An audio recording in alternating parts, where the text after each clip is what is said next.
Hi guys, it's me here, and today I went to Target and I got Tsum Tusms.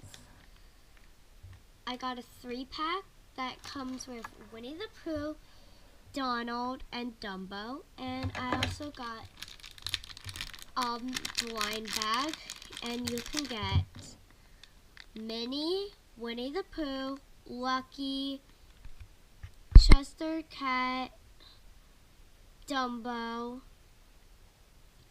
Stitch, Dale, Sebastian, Marie, and Figaro, and Minnie.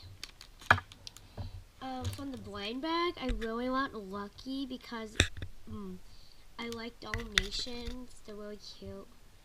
And this will be a great pot for my Lowe's Pet Shops. But if I don't get that, I want Marie. And if I don't get Marie, then I'll just, I don't care. But I do not want Dumbo or Winnie the Pooh because I have Dumbo and Winnie the Pooh, but if I get it's fine because I don't have the medium size Winnie the Pooh or Dumbo. So yeah, let's get opening.